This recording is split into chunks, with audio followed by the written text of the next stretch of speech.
때마다 일마다 함께 하시고 주의 은혜로 인도해 주신 그 크신 사랑을 진심으로 감사합니다. 하나님의 구원의 은혜와 사랑을 기뻐하며 감사하며 고개 숙여 하나님께 영광을 돌리며 하나님의 이름을 높이는 성도들의 예배를 기쁘게 받아주소서. 주님의 이름만이 높임을 받아주소서. 주의 영광이 예배하는 곳에 임하기를 또한 간절히 기도합니다. 하오나 우리는 연약하여 낙심하며 두려워하며 염려하며 의심하며 또 미련하고 너무나도 어리석은 삶을 살아온 죄인임을 고백합니다. 이 시간 우리를 불쌍히 여겨주소서. 우리의 연약함을 어루만지시고 치유하시며 회복하여 주옵소서. 예배자로 하나님을 섬기는 귀한 종들로 부끄럽지 않게 서서 하나님께 영광을 돌리는 귀한 은혜를 기도합니다. 예배하는 성도들 한 사람 한 사람을 살펴주시고 우리 하나님께서 예배하신 크신 은혜와 복을 허락하여 주옵소서. 우리의 찬송과 기도와 예물과 감사를 하나님이 받아주시기를 또한 기도합니다. 모든 예배의 순서를 하나님이 주장해 주시고 홀로 영광을 받아 주시옵소서. 예수 그리스도의 이름으로 기원하옵나이다. 아멘. 사도신경으로 우리의 신앙을 다 같이 고백하시겠습니다. 나는 전능하신 아버지 하나님 천지의 창조주를 믿습니다. 나는 그의 유일하신 아들 우리 주 예수 그리스도를 믿습니다. 그는 성령으로 잉태되어 동정녀 마리아에게서 나시고 본디오 빌라도에게 고난을 받아 십자가에 못 박혀 죽으시고 장사된 지 사흘 만에 죽은 자 가운데서 다시 살아나셨으며 하늘에 오르시어 전능하신 아버지 하나님 우편에 앉아 계시다가 거기로부터 살아있는 자와 죽은 자를 심판하러 오십니다. 나는 성령을 믿으며 거룩한 공교회와 성도의 교제와 죄를 용서받는 것과 몸의 부활과 영생을 믿습니다. 아멘. 성시교독 교독문 제6번입니다. 시편 10편의 말씀을 함께 교독하시겠습니다. 여호와여 일어나옵소서. 하나님이여 손을 드옵소서. 가난한 자들을 잊지 마옵소서.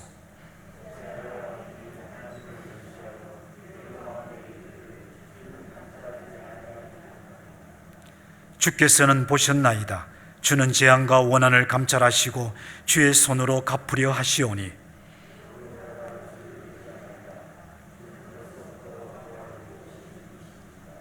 악인의 팔을 꺾으소서. 악한 자의 악을 더 이상 찾아낼 수 없을 때까지 찾으소서.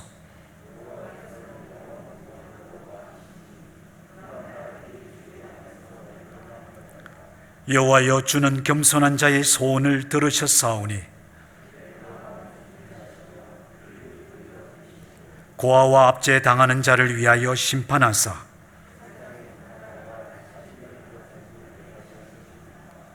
아멘. 찬송가 제1장 다 같이 찬양하시겠습니다.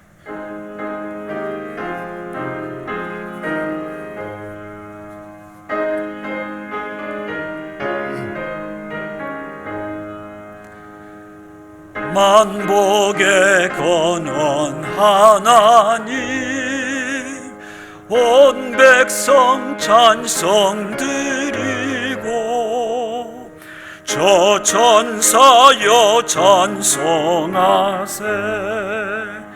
찬송 성부 성자 성령 아멘.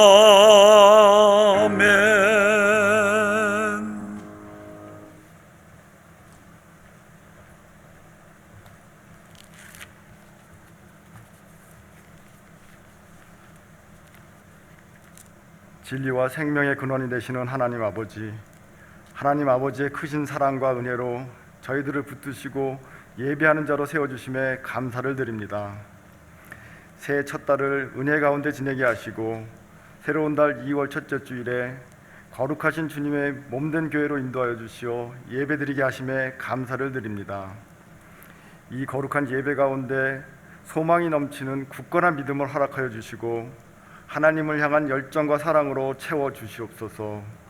온 마음과 정성을 다해 드리는 예배를 받아 주시옵소서. 자비하신 하나님 아버지, 입술로만 주님을 사랑했던 지난 한 주간의 삶을 회개합니다. 하나님 아버지 앞에서 성실하지 못하고 하나님 아버지의 뜻대로 살지 못한 저희들의 죄를 용서하여 주시옵소서. 오늘 저희들의 모든 죄를 씻으사 새로운 마음과 의지로 살아갈 수 있도록 긍휼을 베풀어 주시옵소서. 우리의 참 소망이 되시는 하나님 아버지, 새로운 소망으로 새해를 시작하였지만 여전히 코로나 바이러스로 인해 지치고 어려운 상황이 계속되고 있습니다. 우리들 모두가 한 마음으로 용기와 희망을 잃지 않게 하시며 말씀과 기도로 어려운 환경을 잘 이겨내고 하나님 중심의 삶, 섬김과 나눔과 사랑을 실천하며 살게 하여 주시옵소서. 연합교회를 사랑하시고 인도해 주시는 하나님 아버지, 올해는 우리 교회가 더욱 부흥되고 성장되기를 원합니다. 먼저 예배가 회복되게 하여 주시옵소서. 상한 심령을 가지고 주님 앞에 엎드린 모든 성도들의 마음과 영혼이 치유되게 하여 주시옵소서. 모든 예배 가운데 성령의 역사가 일어나고 강력한 치유와 회복의 기적들이 일어나기를 간절히 원합니다. 말씀으로 저희들에게 힘이 되시는 하나님 아버지, 아버지의 말씀은 우리들의 삶을 인도하는 등불이요 빛임을 믿습니다. 진리의 말씀을 통해 이 어렵고 어두운 세상 속에서 주님을 따라 살아갈 수 있도록 인도하여 주시옵소서. 말씀 통독과 묵상을 통해 주님 알게 하시고 저희들을 생명의 길로 인도하여 주시옵소서. 이를 통해 진실되고 정직한 삶을 살게 하시고 매사에 성실하며 약속에 신실한 자들이 되게 하여 주시옵소서. 신실하신 하나님 아버지, 진리의 말씀을 전하시는 김종석 담임 목사님을 우리 교회에 세워주심에 감사를 드립니다. 말씀을 선포하실 때 오로지 성령 하나님의 능력을 입게 하시고 성도들을 위한 선한 목자 되신 마음으로 하나님의 사랑을 나누는 목사님 되게 하여 주시옵소서.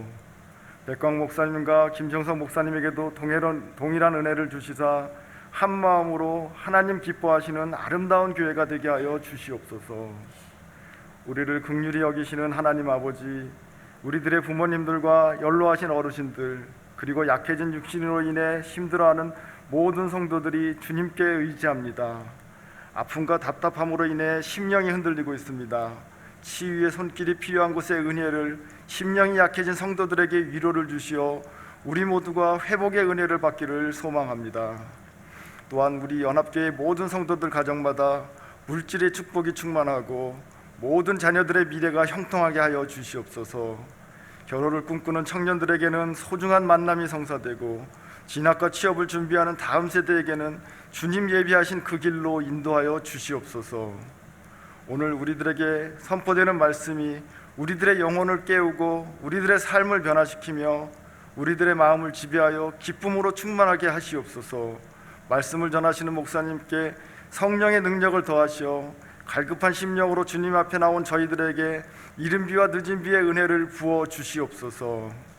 주님의 음성에 우리들의 삶을 비추어 우리들의 모든 염려와 걱정을 내려놓는 담대한 믿음으로 오직 주님의 인도하심에 따라 순종하며 살아가게 하여 주시옵소서. 이 모든 말씀 길이요 진리요 생명 되시는 우리 주 예수 그리스도 이름으로 기도드립니다. 아멘.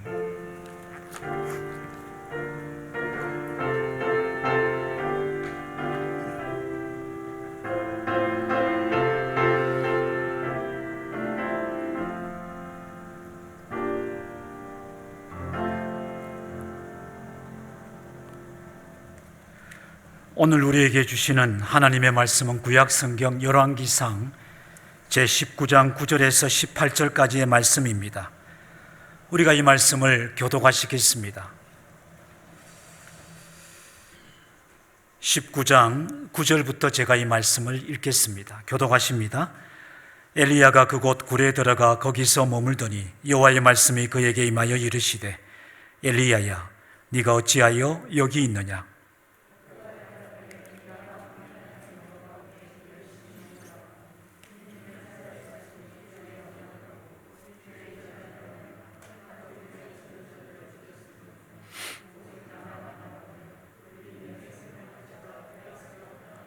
여호와께서 이르시되 너는 나가서 여호와 앞에서 산에 서라 하시더니 여호와께서 지나가시는데 여호와 앞에 크고 강한 바람이 산을 가르고 바위를 부수나 바람 가운데에 여호와께서 계시지 아니하며 바람 위에 지진이 있으나 지진 가운데에도 여호와께서 계시지 아니하며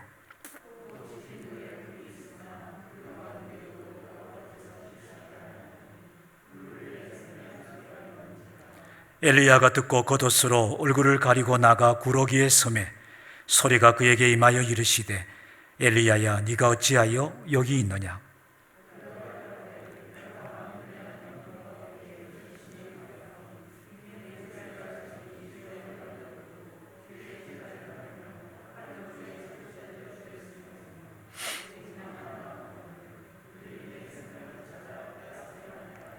여호와께서 그에게 이르시되 너는 내 길을 돌이켜 광야를 통하여 다메섹에 가서 이르거든 하사엘에게 기름을 부어 아람의 왕이 되게 하고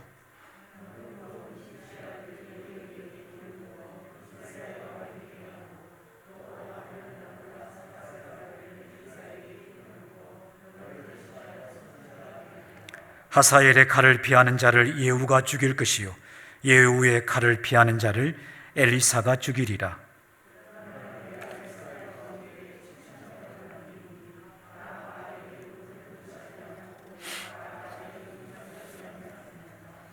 아멘. 한 주간도 믿음으로 살아오신 성도 여러분, 세상을 보면 답답하고 또 여러 가지 일들이 우리의 삶을 어렵게 만드는 일들로 가득 차 있습니다. 특별히 연세가 높으신 우리의 어르신들과 건강이 여의치 않으신 분들은 활동에 많이 제약이 있어서 많이 지치고 힘드실 줄 압니다. 하지만 하나님께서 이런 시간들을 다 알고 계십니다. 또 이런 시간 속에서 믿음으로 이겨내며 살아가려고 하는 우리들의 형편과 사정을 하나님은 긍휼히 여기고 계십니다. 하나님을 의지하는 그 믿음 더 굳게 하시고요. 또 우리 하나님께서 여러분들의 모든 형편과 사정을 돌아보아 주셔서 가장 좋은 것으로 복되게 하시고 또 연로하신 우리의 부모님들은 강건하게 해주셔서 우리가 모두 기쁘고 즐거운 모습으로 다 이 자리에 함께 만나 하나님께 감사하게 될 복된 날 허락해 주실 줄로 믿습니다. 오늘 이 말씀을 통해서 우리에게 하나님의 위로와 평강이 임하기를 원합니다. 이 말씀이 우리로 하여금 또한 새로운 힘을 얻게 하고 또 용기를 갖게 하는 그런 축복의 말씀이 되기를 진심으로 소원합니다. 아멘. 이스라엘에 관한 이야기입니다. 이스라엘이 이방인들처럼 왕을 구하게 되고 이제 왕정 국가를 이루게 되는데요, 얼마 되지 않아 그들은 남북으로 갈라지게 됩니다. 왕이 다스리고 있었지만 하나님이 다스리시는 그런 온전한 통치가 이루어지지 못하고 있었는데요, 그래서 하나님은 범죄하고 하나님의 뜻을 거역한 하나님의 백성들을 위하여 선지자를 세우십니다. 왕이 정치적인 지도자라면 선지자는 하나님의 말씀을 백성들에게 전하고 하나님의 뜻을 따라갈 수 있도록 이끌어가는 그런 영적인 지도자였습니다. 북이스라엘을 위하여 하나님께서 세우신 선지자 한 사람이 있습니다. 그 사람이 오늘 우리가 본문에서 읽게 되었던 엘리야 선지자입니다. 그러니 엘리야 선지자는 북이스라엘 백성들을 위하여 하나님의 말씀을 전하도록 부름을 받은 하나님의 종이다, 이렇게 우리가 기억을 해야 될 것입니다. 그는 어떤 사람입니까? 엘리야는 많은 이적을 행했던 그런 대표적인 선지자 중에 한 사람입니다. 특별히 북이스라엘 백성들이 하나님께로 돌아오도록 우상을 버리고 하나님만을 섬기도록 갈멜산에서 바알 숭배자들과 함께 영적 대결을 벌였던 그런 선지자입니다. 그가 기도했을 때 하늘에서 불이 떨어져 하나님의 살아계심을 나타내는 일로 아주 유명하죠. 뿐만 아니라 3년 6개월 동안 가뭄으로 고통받던 북이스라엘에 하나님의 뜻대로 기도하였고 그 땅에 비를 내리게 했던 그런 이적의 선지자다, 이렇게 말씀을 드릴 수가 있습니다. 하지만 그도 역시 우리와 같은 성정을 가진 인간이었습니다.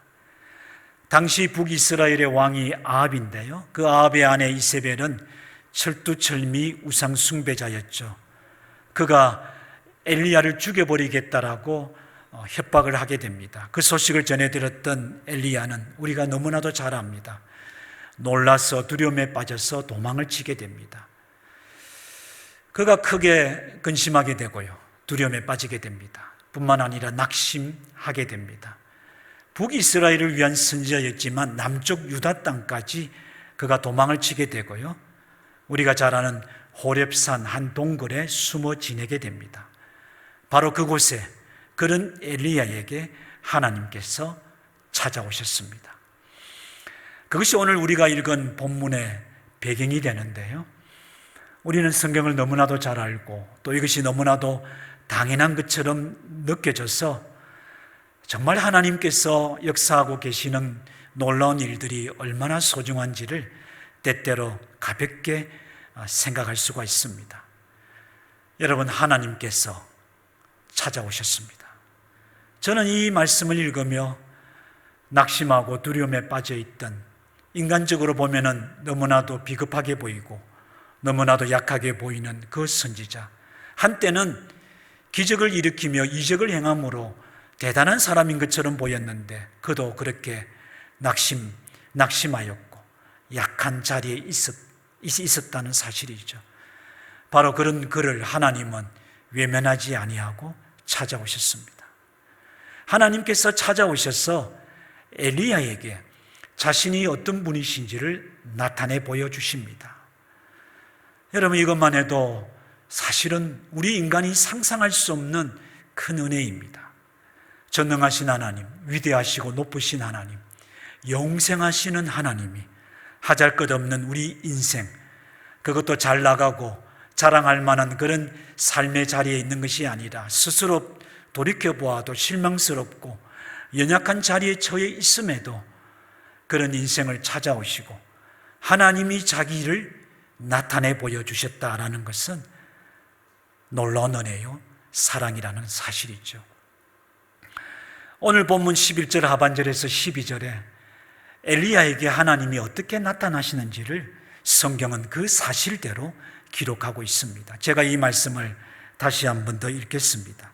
11절 하반절부터 보십니다. 여호와께서 지나가시는데 여호와 앞에 크고 강한 바람이 산을 가르고 바위를 부수나 바람 가운데 여호와께서 계시지 아니하며 바람 위에 지진이 있으나 지진 가운데에도 여호와께서 계시지 아니하며 또 지진 후에 불이 있으나 불 가운데에도 여호와께서 계시지 아니하더니, 다 같이 한번 따라 읽어 보십니다. 불 후에 세미한 소리가 있는지라.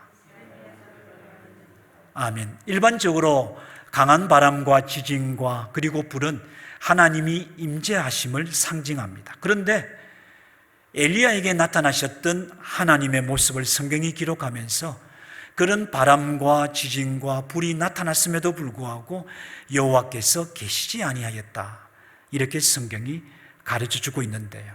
그것은 불 후에 세미한 소리가 있으므로 하나님께서 엘리야에게 자신을 계시하셨다, 나타내셨다, 임재하셨다라는 것을 우리에게 가르쳐 줍니다. 하나님께서 자신의 원하는 방법대로 자기가 뜻하는 바대로 행하시니까 그렇게 하셨겠지라고 우리가 쉽게 생각할 수 있지만, 오늘 우리가 앞서 생각해 보았던 이 사건의 배경이나 또 엘리야가 처하고 있었던 처지나 또 일반적으로 성경에서 하나님의 임재하셨던 그런 모습들을 염두에 두고 이 말씀을 생각해 보면 아주 특이하다라는 것을 발견하게 됩니다. 세미한 소리는 어떤 의미를 가집니까? 아주 소리는 작지만 평온한 그런 소리를 의미합니다. 그러므로 이것은 아주 부드러운 속삭임과 같이 하나님께서 엘리야에게 말씀하시고 자신이 엘리야에게 임재하신, 나타나셨다라는 것을 드러내 보여주심을 우리에게 가르쳐 주는 것이죠. 왜 하나님이 이런 부드러운 속삭임으로 엘리야에게 나타나셨을까? 저는 여기에서 우리가 먼저 하나님께서 주시는 귀한 가르침을 발견하게 됩니다.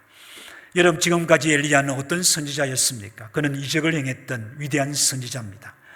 그는 기적을 행함으로 하나님의 존재와 능력을 나타내었고 하나님의 백성들을 하나님께로 이끌어 오기 위하여 사역했던 그런 선지자이죠. 그런데 결론은 어떻습니까? 오늘 이 말씀에 나타난 이 상황에 이르도록 어떤 결과가 나타났습니까? 북이스라엘의 수많은 백성들은 이적을 보면 그때는 잠시 놀라서 하나님께로 돌아오는 것 같았으나 곧장 그들은 다시 하나님을 떠나고 우상 숭배에 빠졌습니다.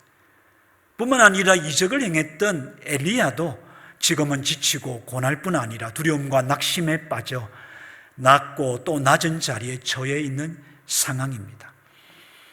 결국 이 말씀을 통하여 하나님은 사람을 진정으로 변화시켜서 그로 하여금 하나님의 구원을 받아들이고 또 하나님께서 원하시는 구원의 역사를 일으키게 하는 것은 이적과 같은 인간이 보기에 크고 놀라운 외형적인 그런 일이 아니다라는 것을 말씀하고 있는 겁니다. 여러분, 이런 것들을 우리가 성경을 통하여 발견하게 된다는 것이죠. 그러면 무엇입니까? 하나님은 이적을 행하다가 이렇게 지쳐버리고 낙심해버린 인간 엘리야에게 이제부터는 하나님의 부드러운 속삭임과 같은 하나님의 음성이, 하나님의 말씀이 사람을 변화시키며 하나님의 구원의 역사를 일으키게 될 거라는 것을 가르쳐 주었던 것입니다. 결국 성경에 기록되어 있는 또 다른 내용을 살펴보아도 하나님께서 행하셨던 이적은 그 자체가 중요한 것이 아니었습니다.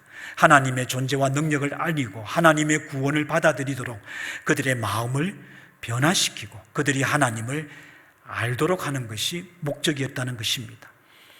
그래서 하나님은 이를 더욱 강조하신 겁니다. 엘리야야, 네가 그렇게 놀라운 이적을 행하고 또 보고도 이렇게 낙심하지 아니하였느냐? 그러나 이제는 나의 부드러운 속삭임과 같은 나의 그 음성이, 나의 그 말이 진정으로 하나님의 뜻을 이루며 구원을 이루며 사람을 변화시키는 것을 네가 보게 될 것이다. 이렇게 하나님께서 가르쳐 주셨던 겁니다. 하나님의 말씀에 대하여 성경은 그 말씀이 얼마나 힘이 있고 얼마나 놀라우며 얼마나 그 말씀을 통하여 하나님의 위대한 뜻을 이루시는지에 관하여 잘 증거합니다. 저는 그 수많은 말씀 가운데 히브리서 4장 12절에 기록되어 있는 하나님의 말씀을 이 시간 여러분들에게 소개해 드리고자 합니다. 우리가 잘 아는 말씀이죠. 하나님의 말씀은 살아있고 활력이 있어 좌우의 날선 어떤 금보다도 예리하여 혼과 영과 및 관절과 골수를 찔러 쪼개기까지 하며 또 마음의 생각과 뜻을 판단하나니. 아멘.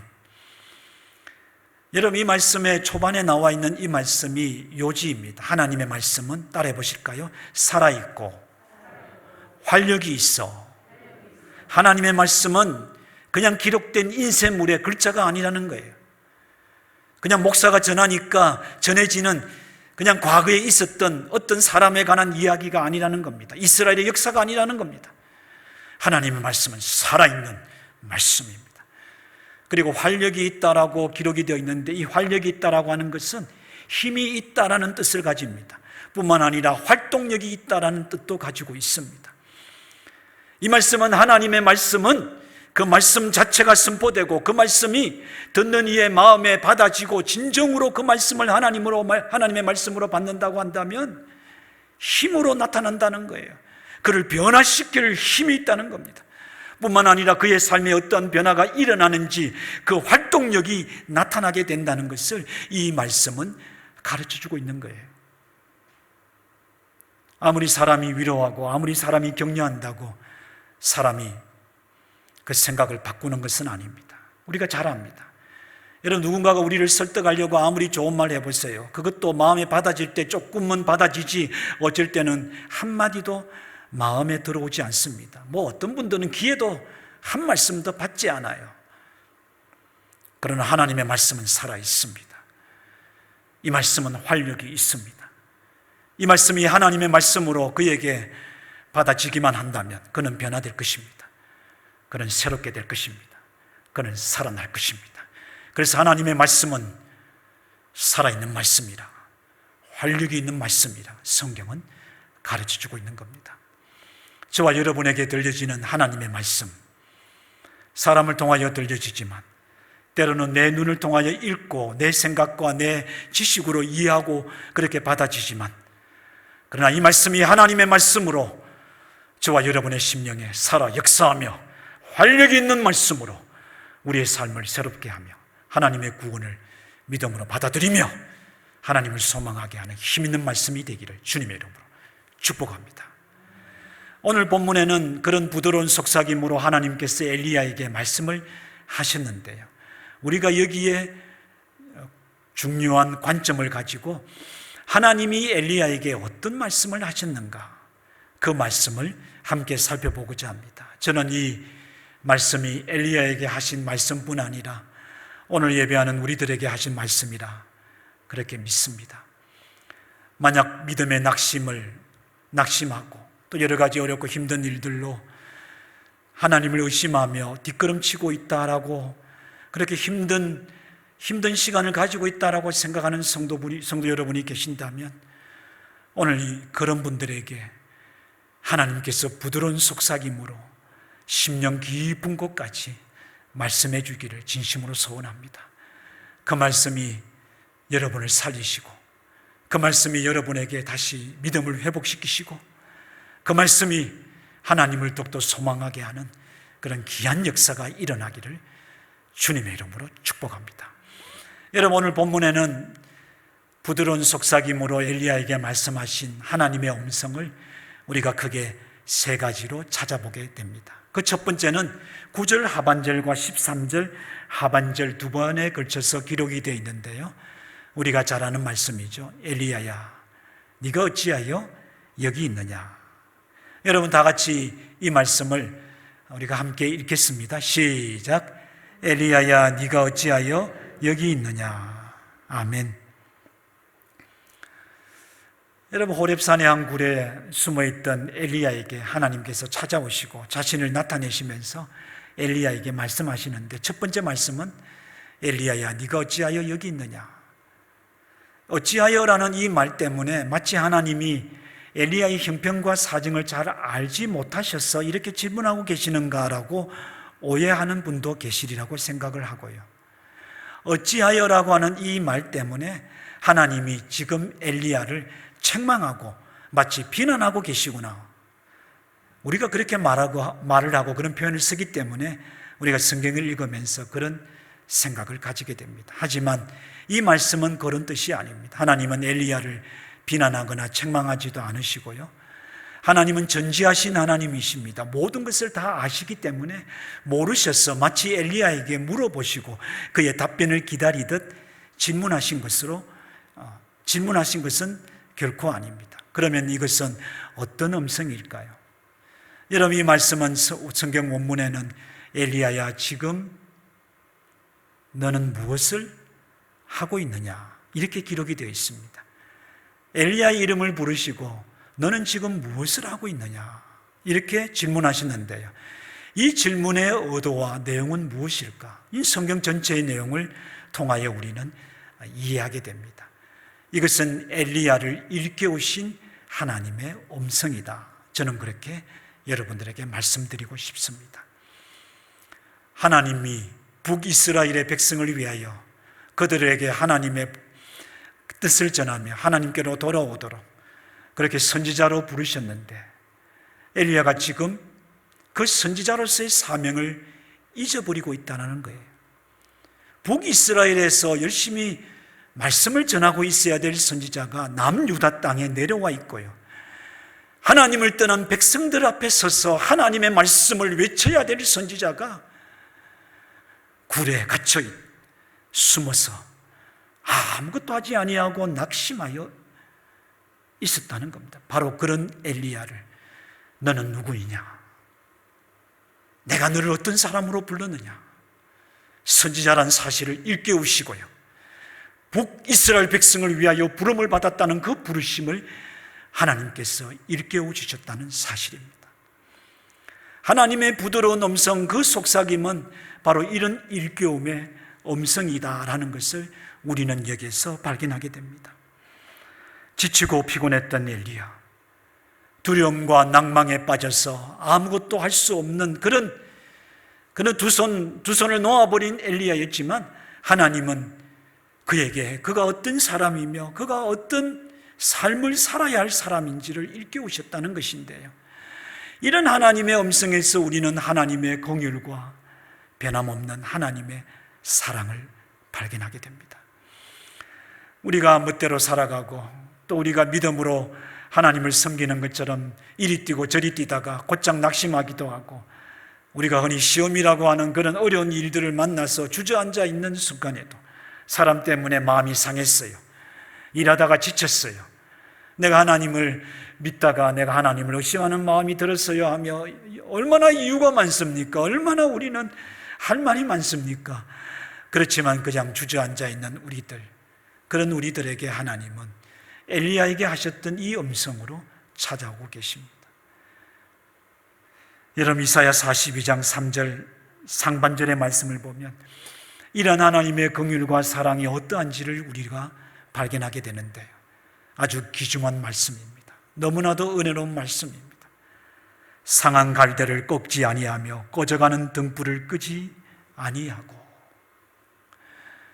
버려도 시원찮은 것들, 아무짝에 쓸모없는 인생들, 배운 망득한 존재들, 아무리 은혜를 베풀고 또 은혜를 베풀어도 또 배신하며 또 배신하는 무지한 인생들. 하지만 하나님은 그런 상한 갈대와 같은 우리들이 또 꺾어버리지 아니하신다. 꺾어버린다는 것은 이제 더 이상 쓸모가 없는 거야 하고 던져버리기 위하여 꺾어버리잖아요. 더 이상 빛을 발하지 못하고 꺼져가는 그 심지도 훅 불어 끄지 아니하시는 하나님이라고 성경은 가르쳐주고 있는 겁니다. 힘들고 어려운 시간들을 살아간다고 합니다. 그러나 코로나로 인하여 우리가 당하고 있는 이 상황보다 경제적이든 사회적이든 건강에 관한 문제든 안전에 관한 문제보다 사실은 더 어렵고 힘든 것은 우리의 믿음이 연약해지고 하나님을 예배하는 우리의 간절함과 진정성이 떨어지고 있고 하나님의 나라와 복음을 위하여 헌신하고자 하는 그 마음이 식어지고 있는 그런 위험이 더 위험하고 어렵다, 저는 그렇게 생각을 하는데, 그것을 어려움으로 알지 못하고 그것을 두려움으로 깨닫지도 못하고 그저 눈에 보이는 그것 때문에 오히려 잘됐다 생각하기도 하고 그것 때문에 너무 힘들다 하기도 하고 시시때때로 마음이 변하여 이리저리 흔들리고 있는 그런 연약한 우리들, 그런 하나님은 그런 우리들을 찾아오고 계십니다. 그리고는 네가 어찌하여 여기 있느냐, 우리를 일깨우고 계십니다. 우리를 어떻게 일깨우고 계실까요? 너는 하나님의 아들이요 하나님의 딸이야. 내가 택하여 구원한 하나님의 자녀야. 우리를 일깨우고 계십니다. 뿐만 아니라 너는 나의 일을 위하여 부른 나의 종이야.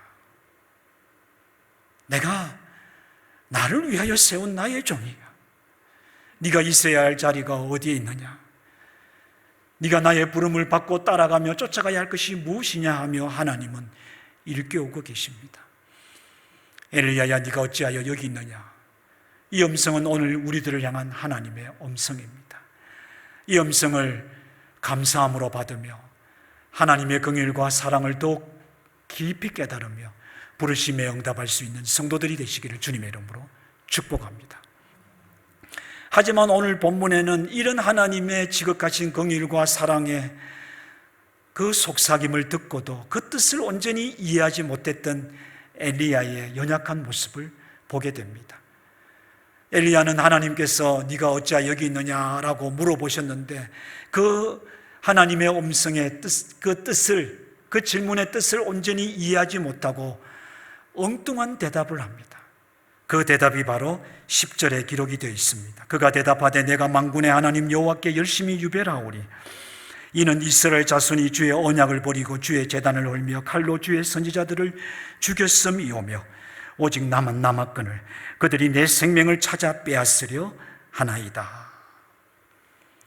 여러분, 이 말은 어떤 내용입니까? 하나님, 내가 지금 북이스라엘을 위한 선지자로서 그곳에 있지 아니하고 남쪽 유다 땅, 그것도 호렙산의 한 동굴에 숨어 지내는 것은 내가 원해서 이렇게 한 것이 아니라는 거예요. 하나님에 대한 열심 때문에 그 열심이 나로 이런 처지가 되게 만들었다는 겁니다. 내가 하나님을 위하여 특별한 열심을 가지고 헌신했기 때문에 그 헌신 때문에 내가 이 고생을 하고 있다는 거예요. 그리고 한 걸음 더 나아갑니다. 하나님이 사랑하시고 구원하신 저 북이스라엘 자손, 저들의 배역한 죄가 나를 이 처지로 만들었다는 거예요. 여러분, 우리가 늘 우리 자신을 살필 때마다 깜짝깜짝 놀라며 발견하는 우리의 연약한 모습들입니다. 원망과 불평과 온갖 부정적인 생각과 그리고 나만 남았다라고 하는 피해의식에 우리가 사로잡혀 있다는 거예요. 내가 아무리 수고하고 내가 열심히 했지만 그것 때문에 내가 이 고생을 하고 있다는 생각 한두 번쯤은 다 해봤단 말입니다. 나는 하나님 앞에 온전한데 저 악한 사람 때문에 내가 지금 이 고생을 하고 있고 내가 이렇게 피해를 당하고 있다는 거예요. 나만 이 고생하고 있으니 내가 이렇게 살 필요가 없다라는 식으로 우리는 또 대단한 존재인 것처럼 그렇게 결단도 잘 내립니다. 결단 같지도 않는 결단 말이에요. 바로 엘리야의 대답 속에는 그런 어리석음과 호소와 또 부정적인 생각과 피해의식으로 가득 차 있다는 것을 우리는 발견하게 됩니다. 이것이 엘리야요, 이것이 오늘 우리들의 모습일 수도 있다라는 겁니다. 그런 엘리야를 향하여 하나님께서 부드러운 속삭임으로 두 번째 음성을 들려주시는데요. 여러분, 만약 지금 우리가 그런 생각을 하고 있다면, 지금 우리의 마음에 그런 생각이 여전히 남아있다면 엘리야에게 두 번째 하셨던 이 하나님의 부드러운 속삭임, 이 음성은 바로 하나님이 오늘 우리에게 주시는 음성입니다. 11절 상반절에 기록이 되어 있습니다. 너는 나가서 여호와 앞에서 산에 서라. 여러분, 다 같이 읽겠습니다. 두 번째 음성 중요한 내용인데요. 시작. 너는 나가서 여호와 앞에서 산에 서라. 아멘. 여러분, 이 말은 세 개로 나눌 수 있습니다. 먼저 너는 나가라라는 말입니다. 뭐 어디로 나가라는 말입니까? 여러분, 이 전체 문맥을 보면 굴에서 나가라는 뜻입니다. 여러분, 이 단순하고 짧은 말이라서 그냥 굴에서 당연히 나오라고 그냥 위치 이동을 하셨구나, 그냥 그 안에 있지 말고 나와, 이렇게 생각할 수도 있겠죠. 그러나 하나님의 말씀은 이를 통하여 우리에게 귀한 가르침을 주십니다. 숨어 있는 곳, 네가 도피처라 생각하는 곳, 네가 담을 쌓아놓고 너 자신을 보호하려고 하고 그래서 너 스스로의 그냥 자기 연민에 빠져 있는 그곳에서 이제는 나오라. 원망과 부정적인 생각과 나는 피해자야 하는 피해의식에 빠져 있는 그 자리에서 이제 나오라. 우리가 그렇게 숨어 있는 한, 우리가 스스로 담을 쌓아놓고 단절하고 있는 한 우리에게는 희망이 없습니다. 그래서 하나님은 그런 데서 나오라.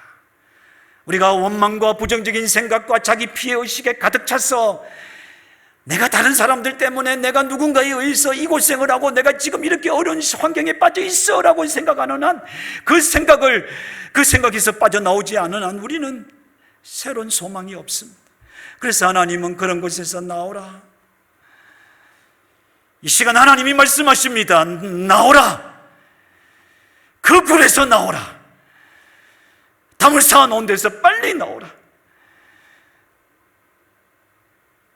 그리고는 여호와 앞에 서라. 두 번째 음성이에요. 따라해 보실까요? 여호와 앞에 서라. 여러분, 여호와 앞에 서라는 것은 성경에 여러 가지 중요한 내용들이 있습니다. 그렇지만 오늘 이 본문의 전체 내용에서 보면 하나님께서 엘리야를 다시 선지자로 세우시겠다는 것을 말씀하신 거예요.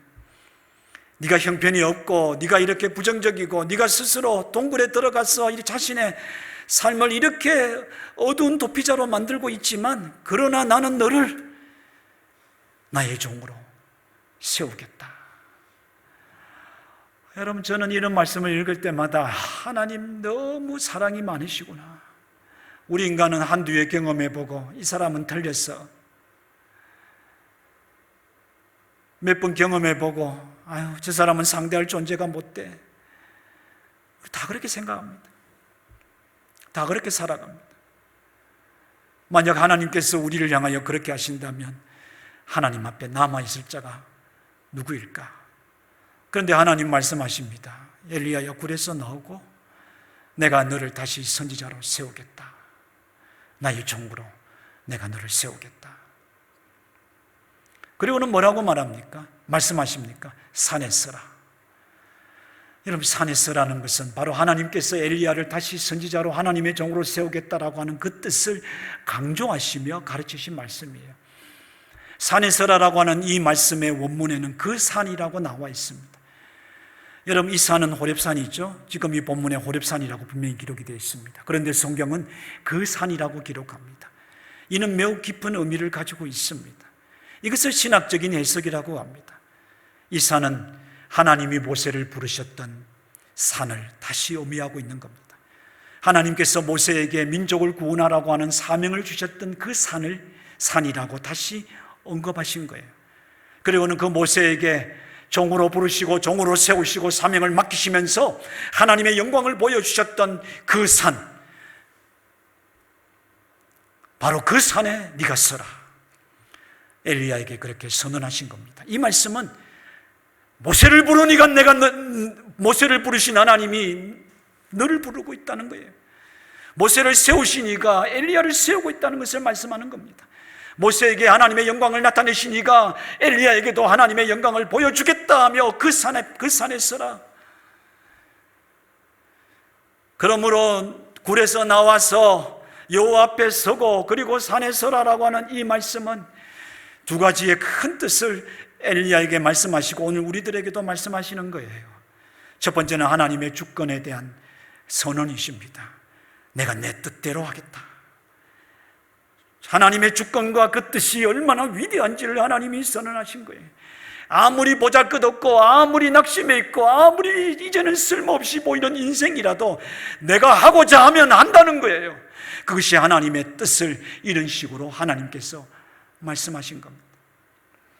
여러분, 다니엘 4장 35절 하반절에 보면 이런 고백이 나와 있습니다. 그는 자기 뜻대로 행하시나니 그의 손을 금하든지 혹시 이르기를 네가 무엇을 하느냐고 할 자가 아무도 없도다. 아멘. 여러분, 이 그는 하나님입니다. 여호와 하나님입니다. 이 4장 35절 하반절에 기록되어 있는 이 고백은 누가 한 고백으로 여러분 알고 계시나요? 다니엘 쓰니까 다니엘입니까? 다니엘의 세 친구입니까? 천만에요. 바빌론의 왕 느부갓네살이 이렇게 고백한 겁니다. 천하를 호령하고 당대의 많은 나라를 지배하던 대제국의 왕이 하나님을 만나고 난 다음 이렇게 고백한 거예요. 그런데 그 34절에는 그가 하나님을 어떻게 만났는지에 대하여 그의 고백을 보여주고 있습니다. 그는 하나님을 지극히 높으시니라 말합니다. 영생하시는 이라고 고백합니다. 영원한 권세를 가지시고 그의 나라는 영원하다고 고백합니다. 여러분, 이것은 우리의 고백이죠. 우리도 이렇게 고백합니다. 느부갓네살 왕이 하나님을 만나고 나니 하나님같이 지극히 높으신 이가 어디에 있냐 말이에요. 그의 권세는 영원하며 그의 나라는 대대히 이르며 그는 참으로 영원히 살아계신 하나님이라는 것을 그는 보았던 것이고요, 깨달았고요, 믿었습니다. 그것을 깨닫고 나니 그가 이렇게 고백한 겁니다. 그는 자기 뜻대로 행하시나니 그의 손을 금하여 혹시 이러기를 네가 무엇을 하느냐고 할 자가 아무도 없도다. 여러분, 이 말씀은 우리들에게 너는 나가서 여호와 앞에서 산에 서라. 하나님이 그의 주권을 가지고 그의 뜻을 행하시는 분이다 라는 것을 우리에게 가르치고 있습니다. 여러분, 우리의 삶 속에 왜 하나님이 이렇게 하시고 왜 하나님이 저렇게 하지 않으시오라고 우리는 토를 달 수가 없습니다. 왜 저런 사람도 하나님이 사랑하시냐라고 우리가 하나님을 향하여 그렇게 원망스러운 호소를 할 수가 없다는 거예요. 하나님이 원하시면 하나님이 하시는 겁니다. 바로 이 말씀을 우리들에게 하나님이 가르쳐 주시는 거예요. 그런데 성경은 하나님의 주권과 뜻을 선포하실 때마다 항상 우리들에게 해 주시는 말씀이 있습니다. 그러므로 너는 원망과 시비가 없이 하라. 불평하지 말고 감사함으로 하나님이 하심을 믿고 따라가라. 어떤 분들은요, 세상적인 지식을 또 나름대로 많이 가지신 분은요, 뭐야 이거, 우리 기독교인, 우리 인간의 이성을 무시하는 거고 우리 인간의 지성을 무시하고 우리의 신앙을 맹목적으로 만들어가는 것이라고 그렇게 비난하기를 좋아합니다. 그런 비난 얼마든지 세상에 가득 차 있습니다.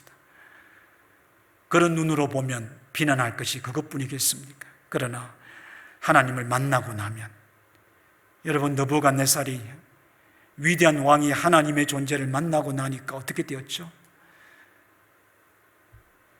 하나님을 진정으로 만나고 나면 그렇게 말할 수 없습니다. 하나님을 만나지 못하니 그렇게 떠드는 거예요.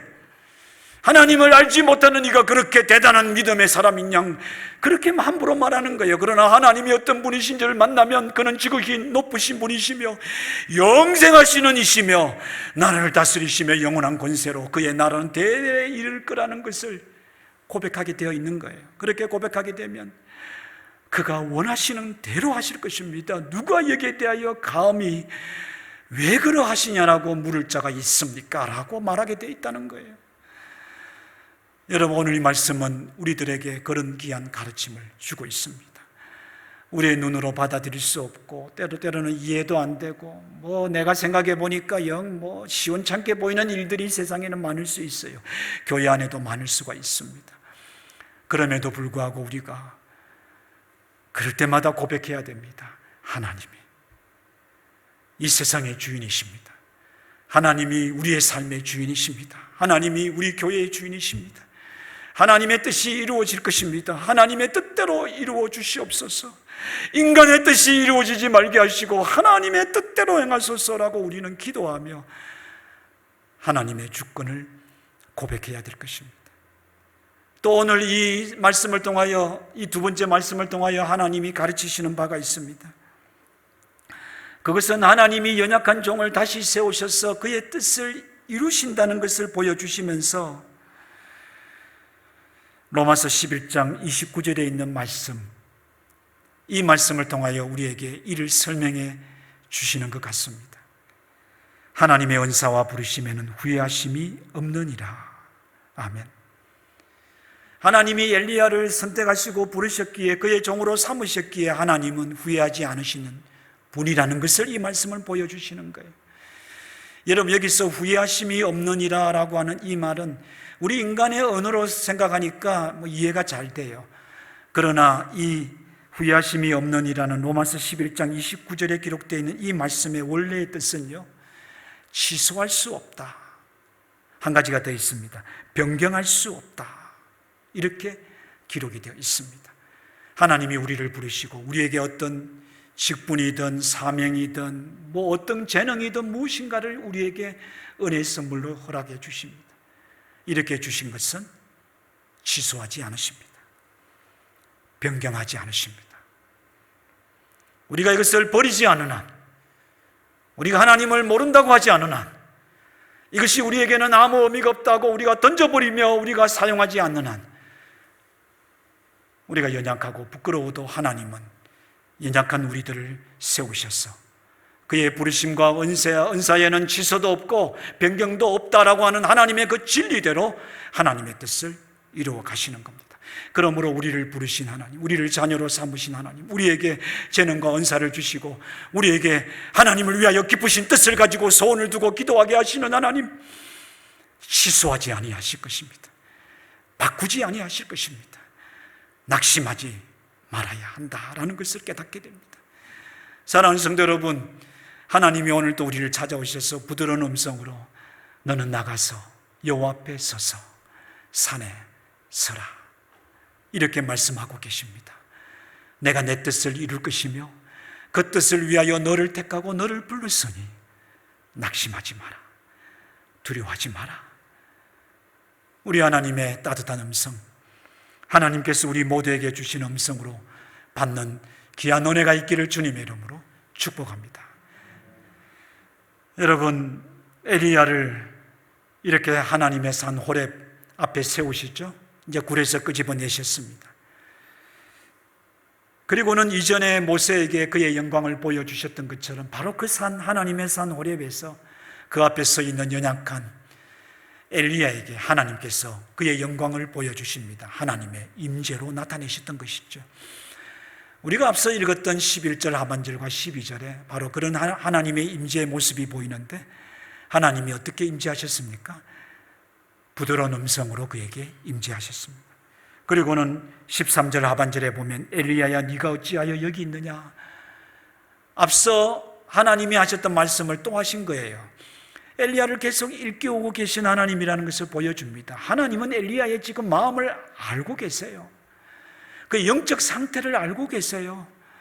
그렇게 하나님이 지금 말씀하고 계시지만 여전히 연약해 있는 인생을 하나님은 알고 계시니까 또 말씀하시는 거예요. 너는 나의 종이야. 너는 내가 불러서 특별히 내가 북이스라엘을 위하여 선지자로 세운 그런 사람이야. 너는 내가 사랑하는 백성이야. 이렇게 하나님이 계속 가르쳐주고 있는 거예요. 거듭 일깨워 주시는 하나님의 음성이 들려온 겁니다. 이 음성은 첫 번째 음성과 같은 의미라서 우리가 생각하지 않습니다.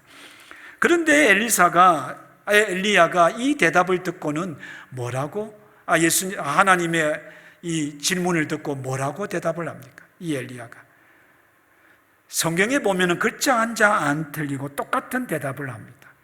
우리가 아까 읽었던 그 말씀이죠. 자기는 열심히였는데 자기만 남았고 이스라엘 족속이 패역해서 자기가 이렇게 되었다 하는 대답을 똑같이 대답하고 있습니다. 이것은 아직도 그가 이전에 가지고 있던 생각을 버리지 못하고 있다는 것을 보여주는데요. 그런데 하나님의 역사는 놀랍습니다. 얼마나 답답하셨을까요? 하지만 하나님은 멈추지 않으십니다. 하나님은 그가 세우고 그가 뜻한 바가 있어서 멈추지 않으시는 거예요. 엘리야에게 하나님은 자신이 행하실 뜻을 설명해 주십니다. 앞으로 어떤 일을 행하실 것인지를 하나님이 말씀하신 거예요. 그것이 바로 15절에서 18절까지의 기록이 되어 있는데 두 가지입니다. 첫째는 새로운 사명을 주십니다. 여러분, 성경의 내용을 우리가 아까 교독했는데요. 하사엘을 만나서 기름을 부어 아람의 왕이 되게 하라.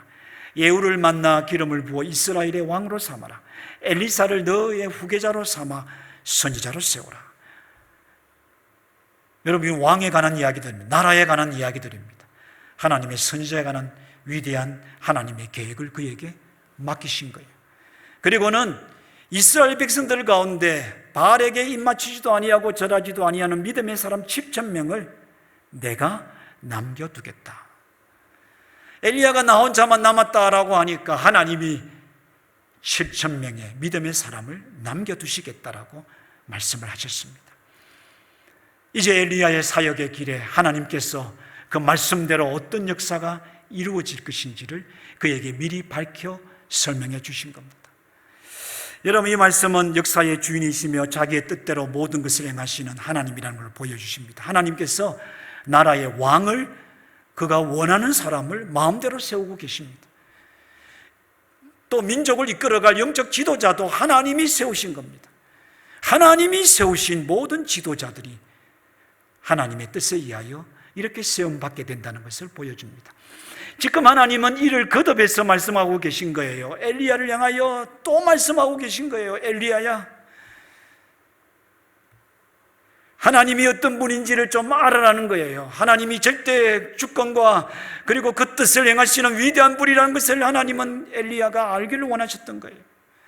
그리고는 그 모든 일을 하나님의 뜻을 행하시는 이는 엘리야가 아니라 하나님이라는 것을 가르쳐 주시기를 원하셨던 겁니다.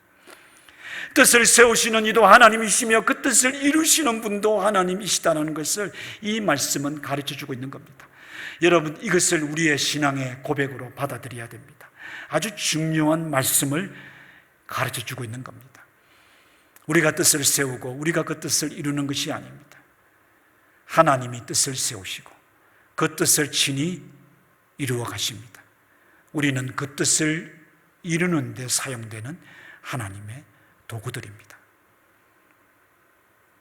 이런 말씀을 하시면서 이런 위대한 일들을 그렇게 연약했던 엘리야에게 계시해 주시면서 밝히 미리 말씀하시면서 하나님이 하신 음성이 있습니다. 그 음성이 우리가 오늘 살펴보고자 하는 세 번째 음성입니다.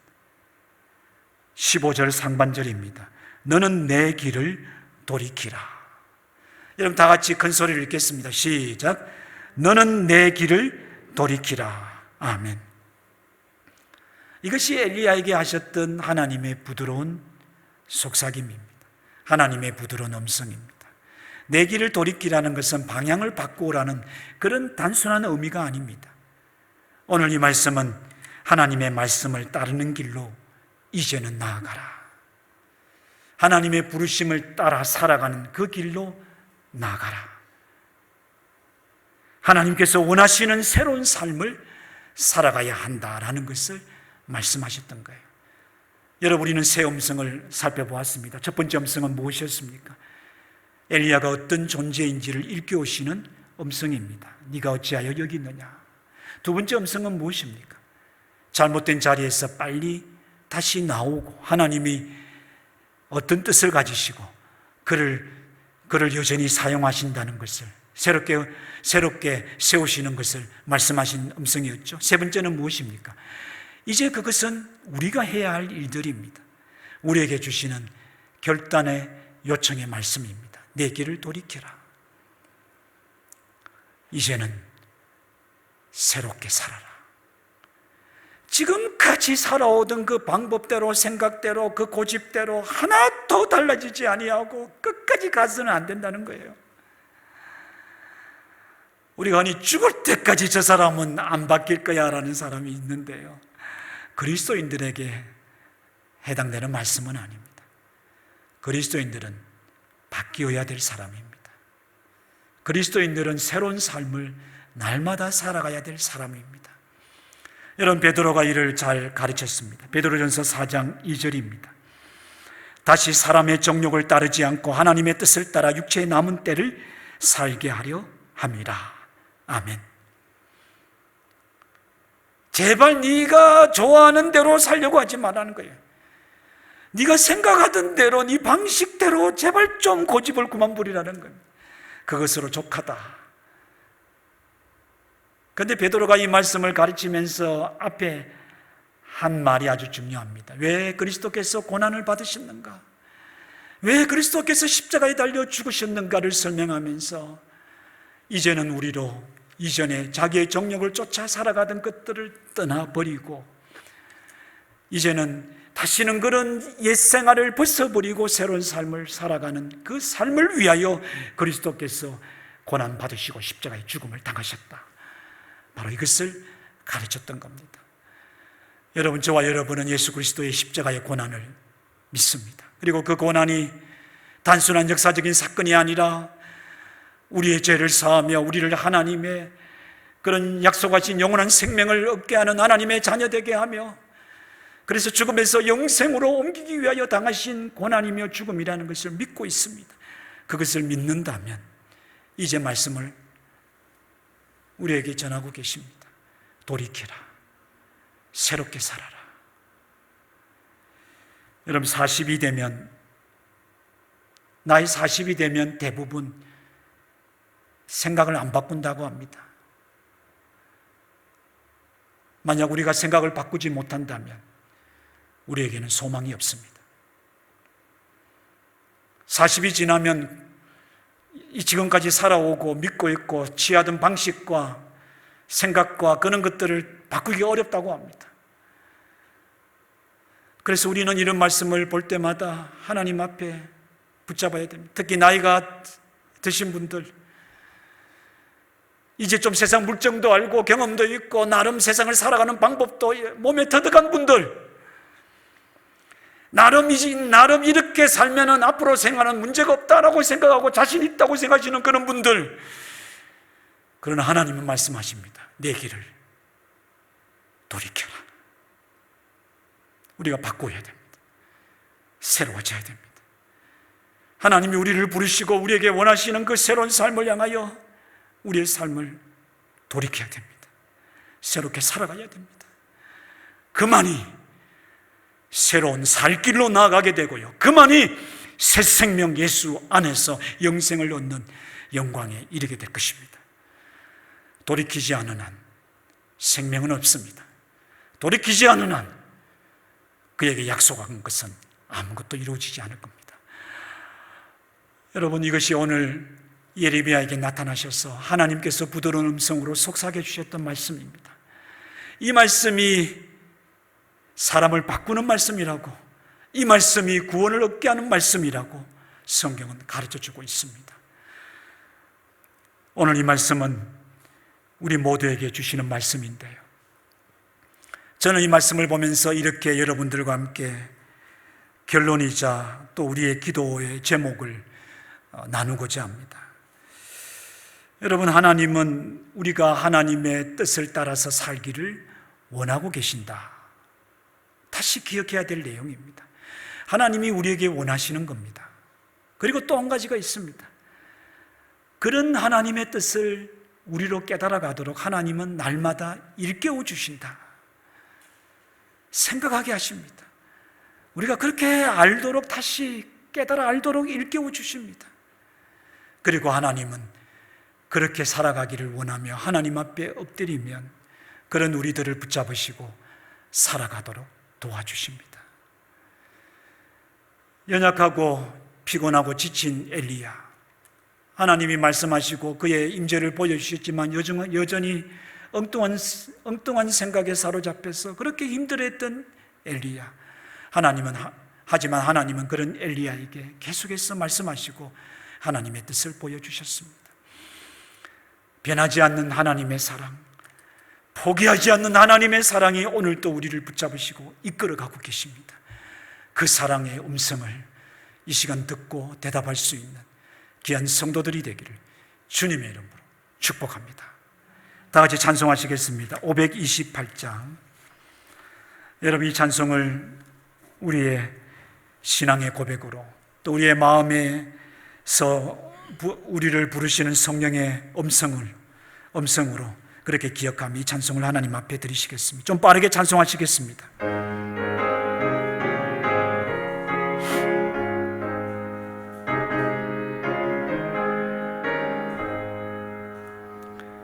예수가 우리를 부르는 소리, 그 음성 부드러워 문 앞에 나와서 사면을 보며 우리를 기다리네.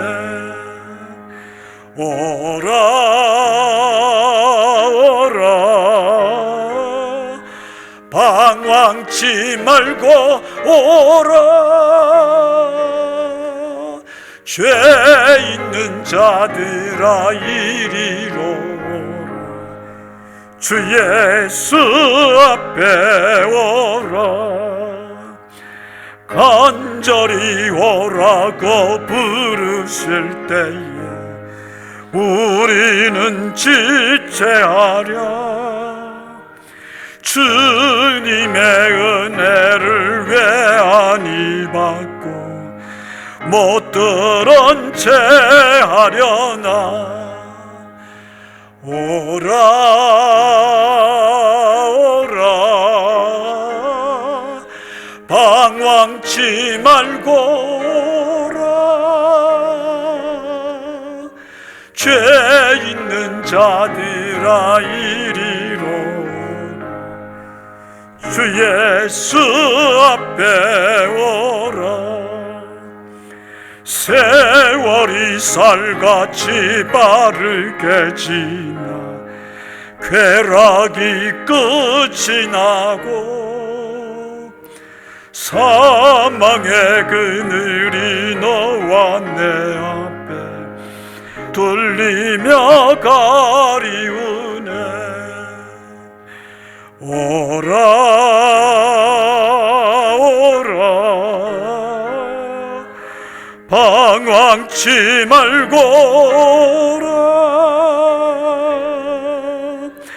죄 있는 자들아 이리로 주 예수 앞에 오라.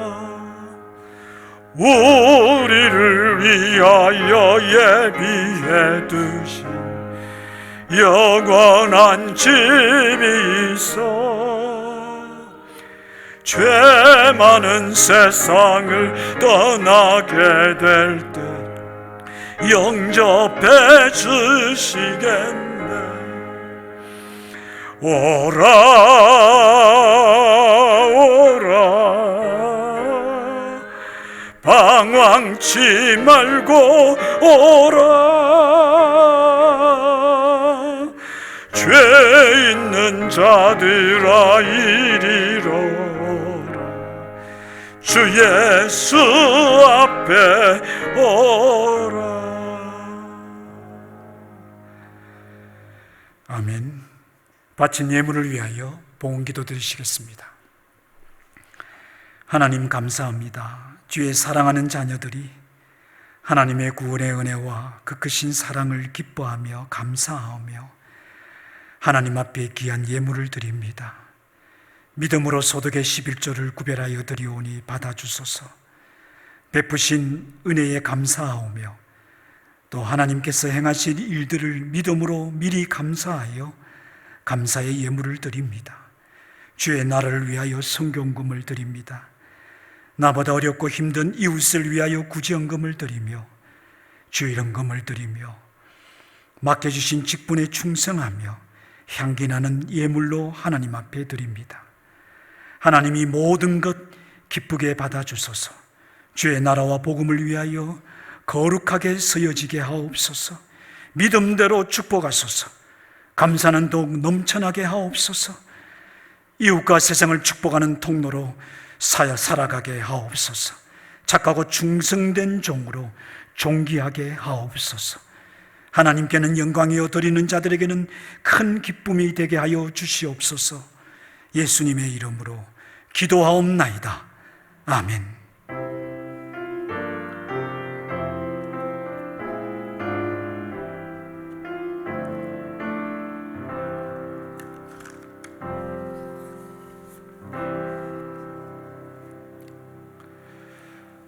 오늘 하나님을 예배하는 자리에 올라오신 성도 여러분들에게 우리 하나님의 은혜와 평강이 충만하기를 진심으로 소원합니다.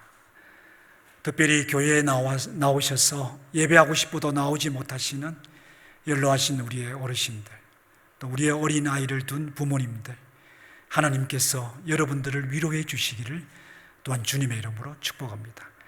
새로운 달 2월이 시작되었습니다. 하나님께서 새로운 은혜를 베풀어 주셔서 이 2월 한 달 동안 여러분들과 가정과 자녀들과 수고하는 모든 일들을 축복해 주시기를 진심으로 바랍니다.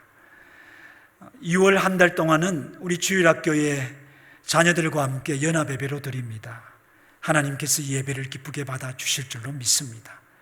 코로나가 많이 확산되고 있습니다. 이 오미크론 코로나는 어떤 분들은 감기 정도다라고 말씀하지만 어제 뉴스에 올라온 것을 제가 보았는데요. 처음 발생했던 신종 코로나 바이러스 그 정도의 위력은 된다라고 그렇게 경고하고 있습니다.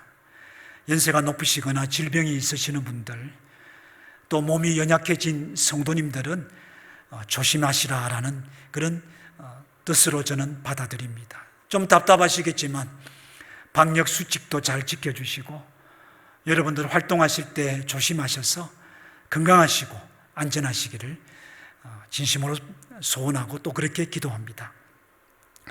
매일 저녁 9시에 합심하여 기도하는 시간을 가지는데요. 여러분들 많이 참여해 주시기를 부탁을 드립니다.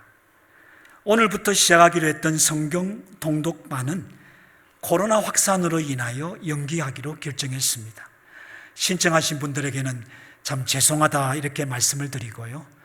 또 상황이 나아지면 성경 통독반 우리가 이렇게 모처럼 계획하고 기도하면서 준비한 것인데 잘 진행될 수 있기를 바랍니다.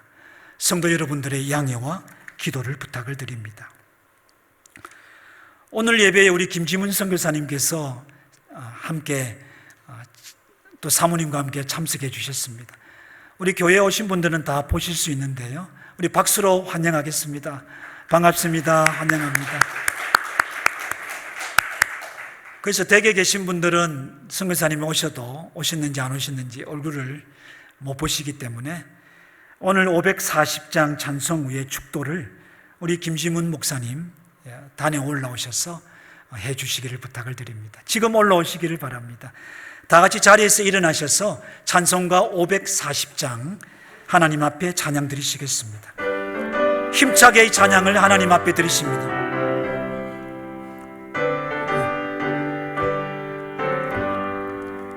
주의 음성을 내가 들으니 사랑한단 말이세. 믿는 마음으로 주께 가오니 나를 영접하소서. 내가 매일 십자가 더 가까이 가오니 구세주의 흘린 법에 비로소 나를 젊게 하. 주여 넓으신 은혜 베푸사, 넓으신 은혜 베푸사 나를 받아주시고 나의 품은 뜻 주의 뜻까지 되게 하여 주소서. 내가 매일 십자가 더 가까이 가오니 구세주의 흘린 법에 비로소 나를 젊게 하소서. 주의 보좌로 나갈 때에 어찌하니 기쁠까. 주의 얼굴을 항상 배우니 더욱 친근합니다.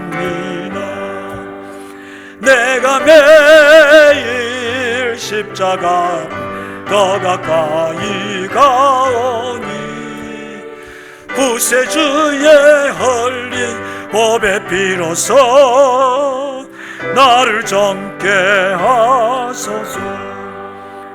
우리 구주의 넓은 사랑 증량할 자 없으며 주가 주시는 참된 기쁨 헤아릴 수 없도다.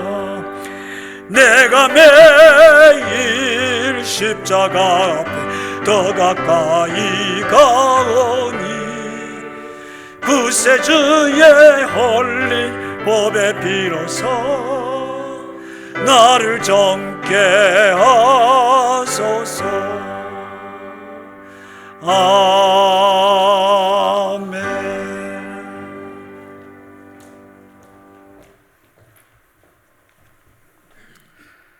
지금은 우리를 죄악 가운데서 구원하여 주시고 우리로 하여금 하루하루의 삶 속에 참된 인생의 바른 의미와 목적을 가지고 하나님의 영광과 하나님의 나라를 구하며 살아갈 수 있도록 우리에게 구원의 기쁨과 소망과 또 믿음과 은혜를 허락하여 주신 우리 주 예수 그리스도의 은혜와 하나님 아버지의 무한하신 사랑하심과 성령의 교통, 인도 충만케 하심의 역사가 복된 주일 함께 하나님을 기뻐하며 하나님의 영광을 구하며 하나님을 예배하며 또 지치고 힘들어하는 엘리야를 일으켜 주셔서 새로운 사명도 주시고 하나님의 하나님 되심을 만방에 알릴 수 있도록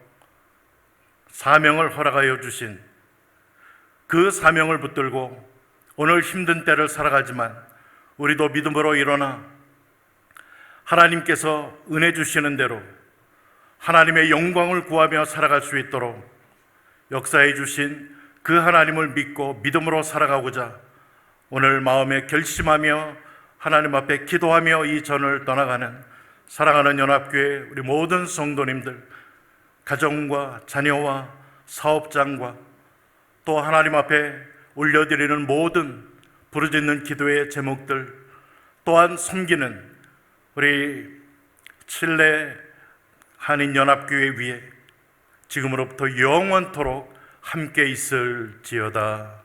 아멘.